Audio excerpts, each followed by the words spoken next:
KCAL9's Tom Waite joins us from the newsroom now with the very latest on the battle to contain the pandemic. Tom?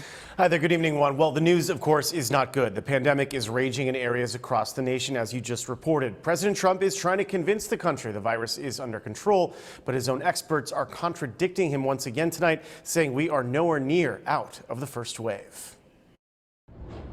Tonight, ICUs in more than 50 hospitals across Florida have now reached capacity, including 3 in the Baptist Health System. We don't have is the staffing.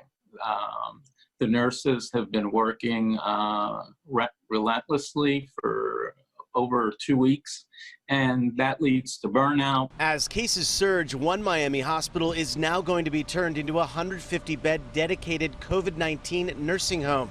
In the state of Texas today, they crossed 10,000 new cases in a single day for the first time. It feels like someone's stabbing you in your sides when you try to inhale. Patty Peterson is a single mom raising 2 daughters and her niece. The 29-year-old nurse tested positive for the virus, and she's been in a critical care unit since last week.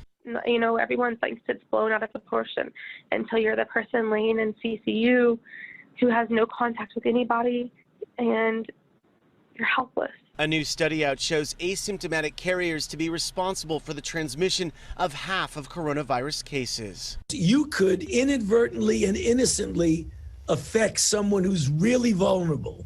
President Trump once again today maintained the outbreak is improving. Deaths are way down from this horrible China virus. He claims that despite the rising number of cases, we have the lowest mortality rate in the world, but we actually have the 6th highest death rate of the 20 most affected countries, according to Johns Hopkins University. Dr. Anthony Fauci says while the death rate has dropped, President Trump's argument, which he has made repeatedly in recent weeks, is not a good one. It's a false narrative to take comfort in a lower rate of death. There's so many other things that are very dangerous and bad about this virus. Don't get yourself into false complacency.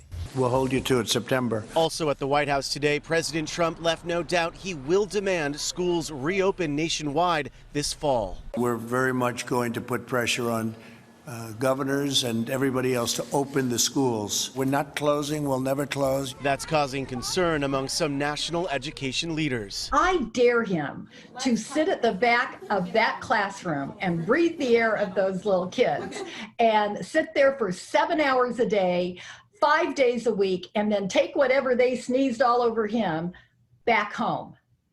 We have to do this right, or people are going to die. Even in Florida, where the virus is spiking, officials there announced they are requiring public schools to reopen next month. Tonight on CNN, the president of Florida's Education Association blasted that plan. We're not going forward, we're going backwards. And we have a governor who has tethered himself to the president of the United States, who is uniquely defined by his Secretary of Education, Betsy DeVos. We have been given no guidance. We have been given no regulations that make sense to reopen our schools. Dr. Anthony Fauci says schools will have to get creative before students can return. It's not going to be a one-size-fits-all. Modify scheduling. Things like masks at all time. Things like alternating morning, afternoon. Decreasing the size and the space between desks. Dr. Anthony Fauci also said today he's in favor of states mandating masks. And that new model that we told you about showing 200,000 deaths, it predicts nearly 50,000 lives could be saved in the U.S. by wearing those masks. Juan, back to you. All right, Tommy, thank you.